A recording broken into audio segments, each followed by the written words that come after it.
Jailer हैं Tihar jail के, इतनी खतरनाक जेल मानी जाती है। दीपक भाई किस चीज से इमोशनल होते हैं? दीपक भाई के दिल में किस चीज का दर्द है, टीस है या कुछ इमोशंस है, किस बात का? निर्भया रेप केस के जो मुलजिम थे उनको फांसी देने की जिम्मेदारी मिली। अभी सुकेश की कस्टडी मेरे पास है, सुकेश चंद्रशेखर की। हाई सिक्योरिटी प्रिजन के चार्जेस टाइम टू टाइम मेरे को दिए जाते हैं।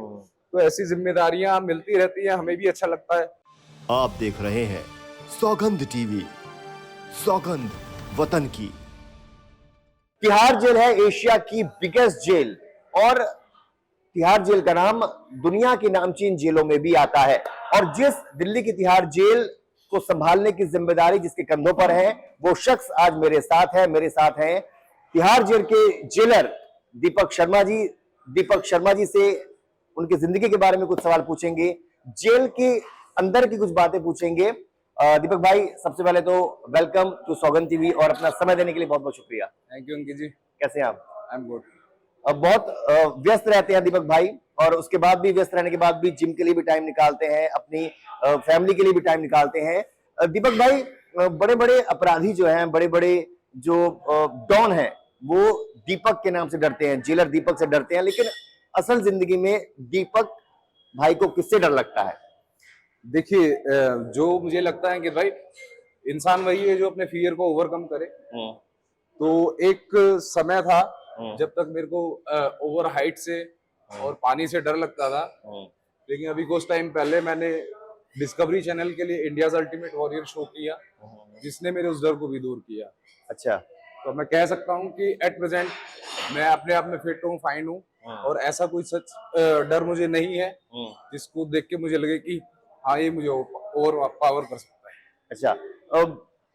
मतलब 13-14 साल हो गए काम करते हुए दीपक जी आपको, और कुछ साल पहले तक आपका ये फिजिक नहीं था जो इस वक्त आप देख रहे हैं। दीपक भाई का फिजिक वो नहीं था पहले, लेकिन बड़ी मेहनत की गई है, इस पर बहुत काम किया गया है।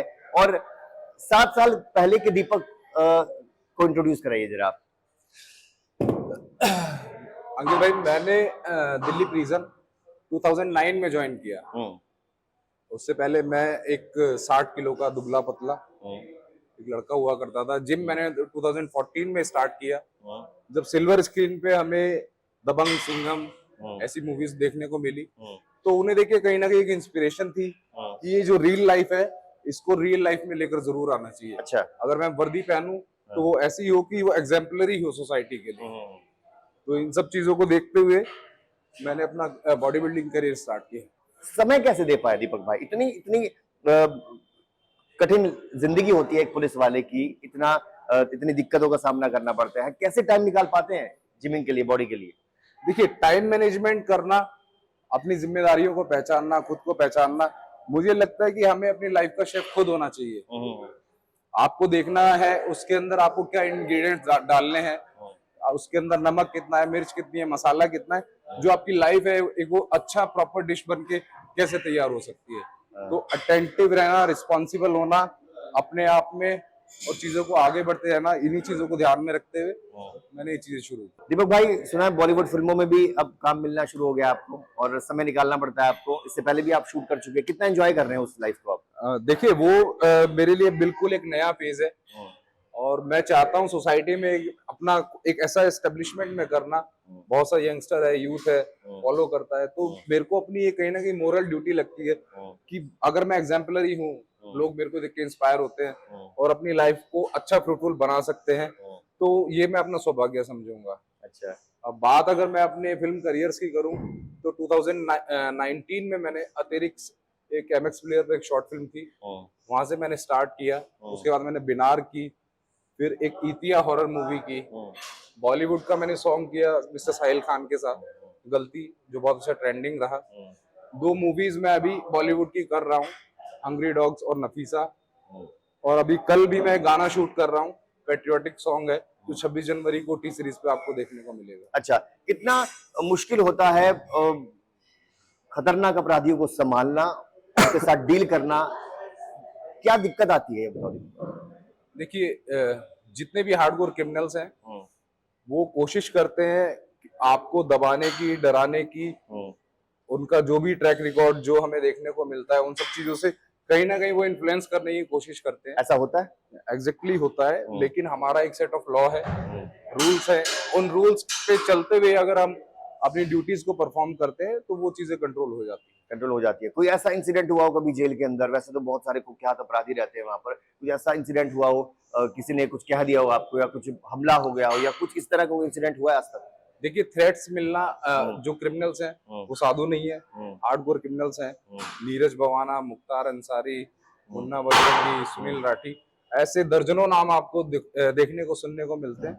तो इन सब लोगों से डेली इंटरेक्शन रहना, डेली कुछ ना कुछ सिचुएशन ऐसी क्रिएट हो जाती है कि कभी ए से, कभी बी से, कभी सी से कुछ ना कुछ हमारी जिद बहस, लेकिन हमारा जो रूल है, जो सेट ऑफ लॉ है, उससे हम इन चीजों को कंट्रोल कर लेते हैं। अच्छा, मुझे ये बताइए दीपक भाई कि बाहर से आप कड़क दिख रहे हैं, आप एक पुलिस वाले हैं, आपकी इमेज छवि जो है कि बड़े स्ट्रांग पुलिसमैन की तरह होती है, जेलर हैं, तिहाड़ जेल के, इतनी खतरनाक जेल मानी जाती है। दीपक भाई किस चीज से इमोशनल होते हैं? दीपक भाई के दिल में किस चीज का दर्द है, टीस है, या कुछ इमोशंस है, किस बात का? देखिए, जैसा फिजिकल मेरा अपीयरेंस है, उसके अलावा अगर मैं इमोशंस की बात करूं तो नेचुरल जो ह्यूमंस के अंदर इमोशंस होते हैं वो मेरे अंदर भी हैं। और ऑफिस में बहुत से केसेस ऐसे देखने को मिलते हैं, इंसिडेंट, जिन्हें देख के हाँ थोड़ा बहुत भावुक होते हैं, लेकिन हमें पता है ये हमारी ड्यूटी है, ये हमें करना है। तो अपने इमोशंस को साइड पे रखते हुए जो ड्यूटी की नीड है उस हिसाब से हम काम करते हैं। अच्छा, आखिरी बार कब इमोशनल हुए थे? ये 2018-19 में एक केस था। एक 19 साल के लड़के ने अपने फादर को, अपनी मदर को, अपनी सिस्टर को, तीनों को स्टैब करके सिर्फ अपनी एक गलत संगत के चलते उनको मौके पे मार दिया था।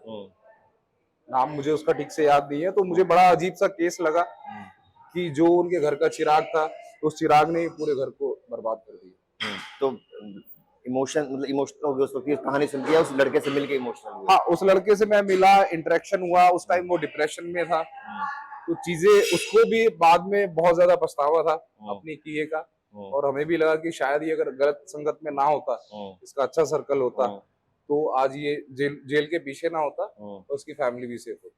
24/7 जॉब होती है एक पुलिस वाले की, और आपके ऊपर तो बहुत बड़ी जिम्मेदारी दी गई है। एक परिवार है, उसमें आपके 2 बच्चे हैं, माता पिता है, वाइफ है।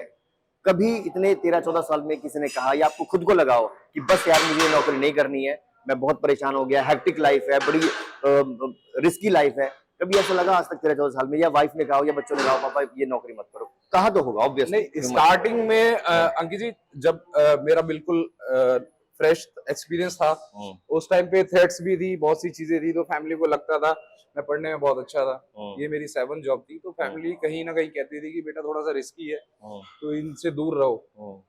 लेकिन हम आगे बढ़ते रहे, काम करते रहे, डिपार्टमेंट ने हमें रिकॉग्नाइज किया, हमारे अच्छे कामों के लिए हमें आगे बढ़ाया, रिवार्ड्स मिले, अवार्ड्स मिले, अच्छे अच्छे केसेस मिले करने को। तो एक अंदर से खुद का मोरल बूस्ट हुआ और लगा कि नहीं, मैं इस जॉब के लिए फिट हूँ। अब मेरी अचीवमेंट्स को देखते हुए मैं एक प्रोफेशनल बॉडी बिल्डर भी हूँ। दिल्ली को नेशनल गेम्स में पिछले 5 साल से रिप्रेजेंट कर रहा हूँ, और 5 साल से कंटिन्यू मेडल्स भी हैं। इसके अलावा 14-15 मेडल्स और हैं मेरे पास, जिसमें up to Mister India level मैं जीत चुका हूँ। तो इन सब चीजों को देखते हुए डिपार्टमेंट ने हमेशा सपोर्ट किया, अच्छे टास्क मिले। निर्भया रेप केस के जो मुलजिम थे उनको फांसी देने की जिम्मेदारी मिली।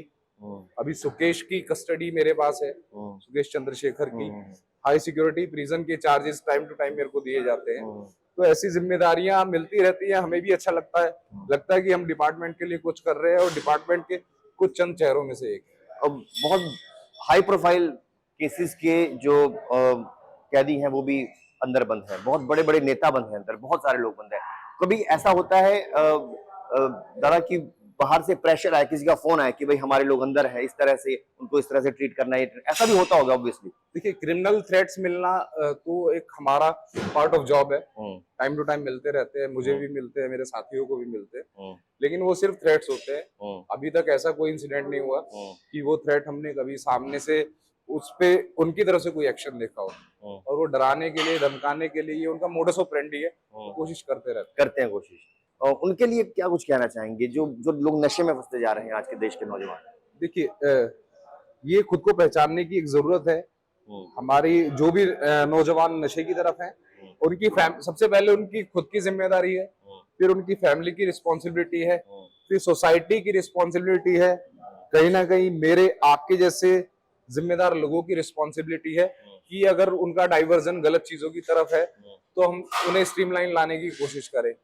गवर्नमेंट को भी चाहिए कि वो अभी जैसे फिट इंडिया मूवमेंट गवर्नमेंट ने चलाया कोरोना पेंडेमिक के बाद, मैं भी फिट इंडिया चैंपियन हूँ, तो इस तरह के इवेंट्स गवर्नमेंट भी चलाए, हम सोसाइटी भी पैरेलली लेकर चले, तो शायद ये नशे की ये सब चीजें दूर हो। मैं रिसर्च कर रहा था आपके बारे में, पढ़ाई कर रहा था, तो उसमें हैशटैग आपका एक टैगलाइन है, वो किस तरह की टैगलाइन दी हुई, क्या क्या कहते हैं? मेरी टैगलाइन है काम करो नाम करो। हाँ, और मैं हमेशा मैं इवेंट्स करता हूँ, कहीं आता हूँ जाता हूँ, तो लोग भी मेरी टैगलाइन को पसंद करते हैं और मुझे भी लगता है कि हाँ जो जो चीजें मैं कर रहा हूँ वो मेरी टैगलाइन से बिल्कुल पूरी तरह कोरिलेटेड है। कभी लगता नहीं कि यार पुलिस की जॉब हो गई, बहुत 13-14 साल कर लिया, अब तो फिल्म लाइन में चले जाओ, बॉलीवुड में घुस जाओ, पैसा भी होगा, नाम भी होगा, शोहरत भी होगी, सब कुछ होगा, अब ये चीज छोड़ दो, ऐसा कभी लगा है अभी नहीं, ऐसा सच कुछ नहीं है। जो मेरी जॉब है, जो मेरा प्रोफाइल है, उससे मैं बहुत ज्यादा सेटिस्फाइड हूँ।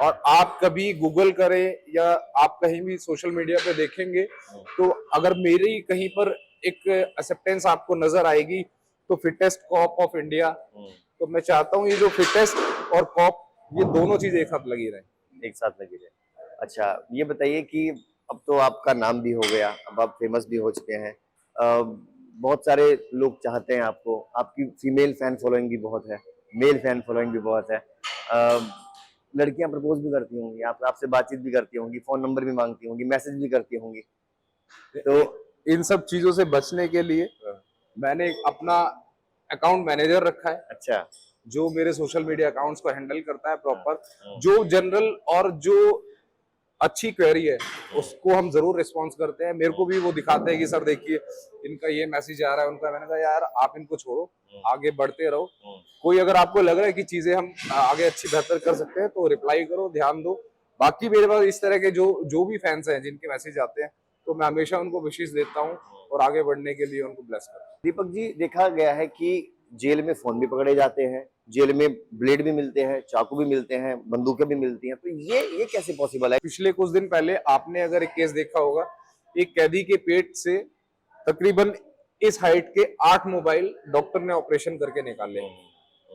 तो कुछ इस तरह के नोटोरियस क्रिमिनल्स हैं जो उनको अपनी बॉडी कैविटीज में डाल के ऊपर से या कुछ एनस में भी उसको डालते हैं, तो कोशिश करते हैं सिक्योरिटी ब्रीच करके उसको लेकर जाने की, लेकिन हमारे पास सिक्योरिटी के बहुत इंतजाम है, एक नहीं तो 2 दिन बाद हम उन चीजों को कैच कर लेते हैं। अच्छा, अब दीपक भाई, हमारा जो चैनल है सौगंध टीवी, ये देश के उन शहीदों को समर्पित है जिन पर ध्यान देना सरकार आज भूल रही है, तो आप देश के शहीदों के बारे में क्या सोचते हैं, कैसे नमन करते हैं उनको? देखिए, देश के शहीदों के लिए सबसे पहले तो मैं कहना चाहूंगा कि उन्होंने जो अपना जीवन देश के लिए लगाया उसके लिए मेरा जय हिंद उनको। और मेरी तरफ से एक छोटी सी भेंट, 26 जनवरी को अभी टी सीरीज पे आपको एक बहुत अच्छा पेट्रियोटिक सॉन्ग देखने को मिलेगा जिसका कल मैं शूट करने जा रहा हूँ। और मुझे लगता है कहीं ना कहीं जो हमारी इंडियन आर्मी है, देश के शहीद है, जवान है या जो ऑनगोइंग सर्विस में है, अगर वो लोग वहां पर अच्छा काम कर रहे हैं, अपनी ड्यूटीज परफॉर्म कर रहे हैं, तभी आप और हम यहाँ सुरक्षित। बिल्कुल दीपक भाई, thank you so much time देने के लिए, आपकी कमिटमेंट को और आपका जो जज्बा है, जो आपका काम है, उसको हमारी तरफ से भी, सौगंध टीवी की तरफ से भी सलाम। Thank you so much. Thank you very much. Thank you. आप देख रहे हैं सौगंध टीवी, सौगंध वतन की।